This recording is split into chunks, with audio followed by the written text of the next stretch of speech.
Hello అండి, అందరికీ నమస్తే. డైలీ సీరియల్ అప్డేట్స్ కోసం మన ఛానల్ని సబ్స్క్రైబ్ చేసుకోండి. నచ్చితే లైక్ చేయండి, షేర్ చేయండి. అరుంధతి భాగమతి శరీరంలోకి ప్రవేశించి తన ఇంట్లో అడుగు పెడుతుంది. తర్వాత ఏమో మనోహరి గోరా చెప్పిన విషయాలన్నీ గుర్తు చేసుకుంటూ ఉంటుంది. పౌర్ణమి గడియలు మొదలయ్యాయి కాబట్టి ఆ ఆత్మకి శక్తి రాబోతుంది, నీ పతనానికి పునాది పడబోతుంది అని చెప్పేసి గోరా చెప్పిన విషయాన్ని గుర్తు చేసుకుంటుంది. ఇక అప్పుడే లీలా మనోహర్ దగ్గరికి వచ్చేసి, ఏంటమ్మగారు నన్ను రమ్మన్నారు అని చెప్పేసి అంటే, ఇక మనోహరి ఏమో ఒక తాయెత్తు ఇచ్చేసి, దీన్ని నా చేతికి కట్టు లీలా అని చెప్పి మనోహరి అంటే, ఇక అప్పుడే లీలా ఏమో, ఈ తాడు మీ చేతికి ఎందుకు కట్టమంటున్నారమ్మా అంటుంది. ఇక అప్పుడే గోరా, దీన్ని వెంటనే నీ చేతికి కట్టుకో మనోహరి, ఈ తాడు ఏ విపత్తులు జరగకుండా ఆపలేము, ఆ ఆత్మని అడ్డుకోలేము. నువ్వు నీ కోరిక ఏ విపత్తు జరగకుండా ఆపలేము, ఆ ఆత్మని అడ్డుకోలేము, కానీ ఆ ఆత్మని నీ దగ్గరికి రాకుండా చేయగలం. గుర్తుపెట్టుకో మనోహరి, ఇది నీ చేతి నుండి అస్సలు తీయకూడదు అని. నువ్వు కోరుకున్న జీవితం నీ కళ్ళ ముందు ఉన్నా కూడా నువ్వు కంటికి కనిపించని శక్తితో యుద్ధం చేయాలి అని చెప్పేసి గోరా అంటాడు. ఇక తర్వాత ఏమో మనోహరి, అమర్తో నా పెళ్లి జరగాలి అంటే ఈ తాడు నా చేతికి ఉండాలి అని చెప్పేసి అంటుంది. తర్వాత ఏమో లీలా, అసలు ఏమైందమ్మా, ఎందుకు అలా ఉన్నారు అంటే, ఇక మనోహరి ఏమో, గౌరా ఇంకా మంగళ చెప్పింది వింటుంటే అక్క చెల్లెలు ఇద్దరు కలిసి నన్ను అమర్ని కలవనీయకుండా చేస్తున్నారే, అమర్ పెళ్ళి భాగమతితో జరిగిపోయేలా ఉంది. అమర్ నన్ను కాదని ఆరుని చేసుకున్నప్పుడు అందరూ ఇది విధిరాత, మన చేతుల్లో ఏముంది అని అన్నారు. ఇప్పుడు కూడా అమర్ భాగ్యల పెళ్లి జరగడం విధి అయితే ఈసారి విధిని గెలవడానికి నేను సిద్ధంగా ఉండాలి. నా ప్రేమ పంతం దాని మీద నా పగ తీరాలి అంటే పెళ్ళి అయ్యే వరకు చాలా జాగ్రత్తగా ఉండాలి, దానికంటే 10 అడుగుల ముందుండాలి అని చెప్పేసి మనోహరి అంటుంది. ఎదురుదాడికి సిద్ధపడాలి అని అంటుంటే, ఇక అప్పుడే లీలా ఏమో, అమ్మ పెళ్లి రోజు ఇలాంటి తాడు చేతికుంటే ఆ పెద్దవాళ్ళు చూస్తే ఏమైనా అంటారేమో అని చెప్పేసి అంటే, ఇక మనోహరి ఏమో, వాళ్ళను ఎలా కంట్రోల్ చేయాలో నాకు బాగా తెలుసు, అదంతా నేను చూసుకుంటాను, ముందు నువ్వు కట్టు అని చెప్పేసి మనోహరి ఆ తాడుని ఇక తన చేతికి కట్టించుకుంటుంది. ఇప్పుడు ఆ అక్క నా దగ్గరికి వస్తుందో, ఈ పెళ్ళి చెల్లితో ఎలా చేస్తుందో నేను చూస్తాను.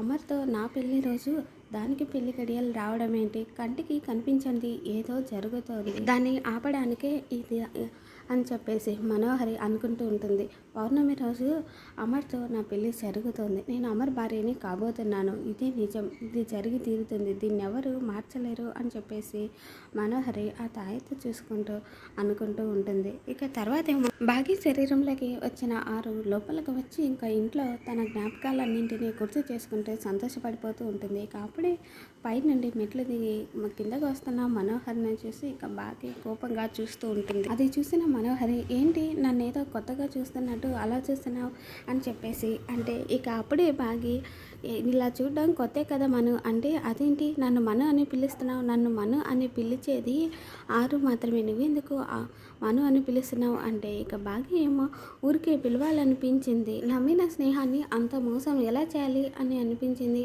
ఆదుకుని ఆశ్రయం ఇచ్చిన ఈ కుటుంబానికి కీడు చేయాలని ఎందుకు అనిపించింది, ప్రేమించడం తప్ప ఇంకేమీ తెలియని మనిషిని ఇంతలా ఎందుకు ద్వేషించగలిగావు, మృగంలా ఎప్పుడు మారావు అని చెప్పేసి బాగి అంటుంటే, ఇక అప్పుడే మనోహరి, ఏంటి కొత్తగా మాట్లాడుతున్నావు, నేరుగా ఎదుర్కోలేక ఇలా కొత్త నాటకం ఆడుతున్నావా, చూడు నువ్వు ఏం చేసినా కూడా అమర్తో నా పెళ్ళి ఆపలేవు అని చెప్పేసి మనోహరి అంటే, ఆపుతాను, నీ కళ్ళ ముందే నువ్వు కట్టుకున్న కళలని కూల్చేస్తాను, స్నేహాన్ని మోసం చేసిన ఊరుకునేదాన్ని, కానీ నా కుటుంబం జోలికి వచ్చావు, నిన్ను వదలను అని చెప్పేసి మాగి మనోహర్తో సీరియస్గా వార్నింగ్ ఇస్తూ ఉంటుంది. ఇక అప్పుడే పిల్లలందరూ పైనుండి కిందికి దిగి రావడంతో ఇక మనోహర్ ఏమో అంజు అనేసి అంటూ ఉంటుంది. ఇక అంజు పాప ఏమో, మిస్సమ్మ ఏమైంది అని చెప్పేసి అడుగుతూ ఉంటే, ఇక అప్పుడే మాగిలో శరీరంలో ఉన్న ఆరు, అంజు నా బంగారు తల్లి అని చెప్పేసి తనను ముద్దు పెట్టుకొని తన మొహాన్నంతా తన చేతులతో తడిమేసి పిల్లలందరినీ హగ్ చేసుకొని ముద్దు పెట్టుకుంటూ ఉంటుంది. ఇక ఇదంతా చూస్తూ అమర్ వాళ్ళ అమ్మగారు, నాన్నగారు, అలాగే అమ్మరు అందరూ ఆశ్చర్యంగా చూస్తుంటారు. ఇక తర్వాత ఏమో లీలా మనోహర్ దగ్గరికి వచ్చి, ఏంటమ్మగారు ఆ మిస్ అమ్మ అంత కొత్తగా ప్రవర్తిస్తుంది, ఆ పిల్లల్ని అంత ప్రేమగా దగ్గరికి తీసుకుంటుంది అని చెప్పేసి అడుగుతుంటే, అదే నాకు కూడా అర్థం కావడం లేదు, నాతో కూడా ఏదేదో మాట్లాడేసింది, బహుశా ఓడిపోతాను అనే భయమేమో అని చెప్పేసి మనోహరి అంటుంది. తర్వాత అమరు మిస్సమ్మ చాలా రోజుల తర్వాత పిల్లల్ని చూస్తున్నట్టు అంత ఎమోషనల్ అవుతున్నావేంటి అని చెప్పేసి అడిగితే మిస్సమ్మ ఏం సమాధానం చెప్పలేదు. అంజు పాప కూడా మిస్సమ్మ మమ్మల్ని రోజు చూస్తున్నావు కదా, మరి ఈరోజు ఏంటి అంత ఎమోషనల్ అవుతున్నావు అని చెప్పేసి అడుగుతుంది. ఇక దానికి మిస్సమ్మేమో అది మీరు సమ్మర్ క్యాంప్కి వెళ్ళిపోతే చాలా రోజులు చూడలేను కదా, అది గుర్తొచ్చి బాధేసింది అంజు అని చెప్పేసి అంటే ఇక అప్పుడే అమర్ వాళ్ళ నాన్నగారేమో అయ్యో పిచ్చి పిల్ల అదేంటమ్మా అలా అంటావు, వాళ్ళు నిన్ను వదిలేసి ఎక్కడికి వెళ్ళరు, తల్లి బిడ్డలను ఎవరైనా వేరు చేయగలరా అని చెప్పేసి అంటే ఇక అప్పుడే మనోహరి ఏమో అంకుల్ మిస్సమ్మ వాళ్ళకి తల్లి ఏంటి అని అంటే ఇక అప్పుడే అమర్ వాళ్ళ నాన్నగారు మిస్సమ్మ పిల్లలకి ఈ ఇంటికి తల్లి స్థానంలోనే కదా వచ్చింది అని చెప్పేసి అంటారు. కేర్ టేకర్ అంటే తల్లి లాంటిదే కదమ్మా, అందుకే అలా అన్నాను అని చెప్పేసి అమర్ వాళ్ళ నాన్నగారు అంటారు. ఇక దాంతో మనోహరికి చాలా కోపం వస్తుంది. ఇక అప్పుడే మనోహరి అంకుల్ లేట్ అవుతుంది కదా, తిందామా, నాకు కడుపు మంటగా ఉంది అని చెప్పేసి అని అంటూ ఉంటుంది. ఇక అమర్ వాళ్ళ అమ్మ నాన్న చూడడంతో అంటే ఆకలికి కడుపు మంటగా ఉంది, రండి తిందాం అని చెప్పేసి అంటారు. తర్వాత ఏమో ఇక అందరూ భోజనానికి వెళ్తారు. తర్వాత ఏమో అమర్ ప్లేట్ తీసుకుపోతుంటే ఆగండి అని చెప్పేసి తనకి టవల్ ఇస్తుంది. అయ్యో ఏంటమ్మగారు తినకముందే టవల్ ఇస్తున్నారు అని చెప్పేసి లీలా అడుగుతుంటే ఆయనకు ఇలా తినడమే ఇష్టం అని చెప్పేసి అంటుంది. ఇక అప్పుడే అమరేమో ఆరుతో గతంలో జరిగిన విషయాన్ని గుర్తు చేసుకొని మిస్సమ్మని చూస్తూ ఉంటాడు. ఇక అప్పుడే అమర్ వాళ్ళ అమ్మగారు అరే మేము కూడా మర్చిపోయినా మా వాడి అలవాట్లు నీకెలా తెలుసు మిస్సమ్మ అంటే అది సార్ కూడా ఒకసారి ఇలా తినడం గుర్తుంది, అందుకే అలా పెట్టేశా అని చెప్పేసి మిస్సమ్మ చెప్పేస్తుంది. తర్వాత ఏమో మనోహరి లీలా వడ్డించమని చెప్పాలా, నీకు ముందు వడ్డించు అని చెప్పేసి అంటుంటే ఇక అప్పుడే మిస్సమ్మ ఏమో ఆగండి ఆగండి నేను వడ్డిస్తాను అని చెప్పేసి అంటే ఇక అమర్ వాళ్ళ నాన్నగారు నువ్వు కూడా మాతో పాటు కూర్చొని తినమ్మా అంటే లేదు అంకుల్ ప్లీజ్ మీ అందరికీ నా చేతులతో వడ్డించే అవకాశం వచ్చింది, మళ్ళీ దొరుకుతుందో లేదో అని చెప్పేసి అంటే ఇక పిల్లలు అమరు మిస్సమ్మ వైపు చూస్తూ ఉంటారు. ఇక అప్పుడే అమరు మిస్సమ్మ మాతో ఉండేది ఈ ఒక్కరోజే అన్నట్టుగా మాట్లాడుతున్నావు ఏంటి అంటే మీ అందరికీ నా చేతులతో వడ్డించాలని ఉందండి అందుకే అని చెప్పేసి లీలా నువ్వు మనోహర్ గారికి వడ్డించి మిగతా వాళ్ళందరికీ నేను వడ్డిస్తాను అని చెప్పేసి ఇక ఆరు అందరికీ భోజనం వడ్డిస్తూ ఉంటుంది. ఇక అమర్ అయితే ఆరుని చూస్తూ ఉంటాడు. ఇక తర్వాత ఏమో లీలా అమ్మగారు మీరు చెప్పినట్టు మీ చేతుల్లో ఓడిపోతుందని అర్థమైనట్టుంది, అందుకే ఇలా మాట్లాడుతుంది అని చెప్పేసి లీలా మనోహర్తో అంటుంది. తర్వాత ఏమో మిస్సమ్మ అంకుల్ మీకు బెండకాయ ఫ్రై అంటే నచ్చదని తెలుసు, కానీ ఇందులో ఫైబర్ ఎక్కువగా ఉంటుంది కాబట్టి మీరు తినాల్సింది ఆరోగ్యానికి చాలా మంచిది, ఇంకొంచెం వేసుకోండి తినండి అని చెప్పేసి ఇక ఆరు వడ్డిస్తూ ఉంటే ఇక ఆరుని చూస్తూ ఉంటారు అమర్ వాళ్ళ అమ్మగారు. తర్వాత ఏమో ఇంకా అమర్ వాళ్ళ అమ్మగారి దగ్గరికి వచ్చేసి ఆంటీ మీకు పప్పులో నంచుకోవడానికి ఆవకాయ ఎక్కువ పచ్చళ్ళు తినడం అంత మంచిది కాదు కాబట్టి ఒక్క పీసే వేస్తున్నాను అని చెప్పేసి మిస్సమ్మ అంటుంది.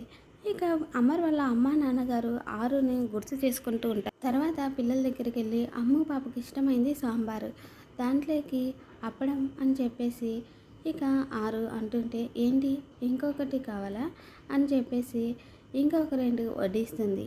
ఇక అమ్ము కూడా ఆశ్చర్యంగా చూస్తూ కన్నీళ్ళు పెట్టుకుంటూ ఉంటుంది. తర్వాత ఏమో మిస్సమ్మ అంజు దగ్గరికి వచ్చి అంజు నేను కల్పిస్తాను పట్టు అని చెప్పేసి తనకు కల్పించి ఆను అంజు అని చెప్పేసి నోట్లో పెడుతుంది. తర్వాత ఆనంద్ దగ్గరికి వచ్చేసి పైన రూమ్లో స్నాక్స్ ఏం లేవు ఇప్పుడే కడుపు నిండా తినాలి అని చెప్పేసి అంటుంది. తర్వాత ఆకాష్ దగ్గరికి వెళ్ళి ఆకాష్ ఆకుకూరలు వదిలేస్తే అస్సలు వదిలిపెట్టాను ఖచ్చితంగా తినాల్సిందే అని చెప్పేసి అంటుంది. ఇక అమర్ దగ్గరికి ఒక కర్రీ తీసుకుని వెళ్ళి ఏమండి మీరు ఈ డైట్ అది అని చెప్పేసి మీరు ఏమీ తినకుండా ఉంటే నేను ఒప్పుకోను, ఈరోజు మీరు కడుపు నిండా తినాలి, మీకు నచ్చిన బెండకాయ ఫ్రై కూడా ఉంది అని చెప్పేసి అంటుంది. ఇక ఇంట్లో వాళ్ళందరూ తినకుండా తనని చూస్తుంటే ఏంటి అందరూ తినకుండా నన్నే చూస్తున్నారు అంటే అమర్ వాళ్ళ నాన్నగారేమో మిస్సమ్మ నువ్వు అచ్చం మా కోడలి పిల్లలాగానే వడ్డిస్తున్నావు అమ్మ అంటే అనాథనని ఆ దేవుడు పోగొట్టుకున్న ప్రేమనంతా మీ రూపంలో ఇచ్చాడు అని అనుకుంటే అర్ధాయుష్ ఇచ్చి ఆ సంతోషానికి నన్ను దూరం చేస్తాడు అని అనుకోలేదు, నేను చనిపోతే కొన్ని రోజులు బాధపడి మర్చిపోతారు అనుకుంటే ఇలా గుర్తు పెట్టుకొని నన్ను బాధ పెడతారు అని అనుకోలేదు అని చెప్పేసి ఆరు తన మనసులో అనుకుంటూ ఉంటుంది. కాబట్టి అమర్ వాళ్ళ అమ్మగారేమో మా ఇష్టాలు ఇంత బాగా గుర్తుపెట్టుకున్న మిస్ అమ్మ అని చెప్పేసి అంటే అదెలా మర్చిపోతాను అత్తయ్య అని చెప్పేసి అంటుంది. ఆ మాట వినకనే అందరూ షాక్ అయిపోతారు. అప్పుడే మనోహరి అత్తయ్యనా అంటే అప్పుడే ఇంకా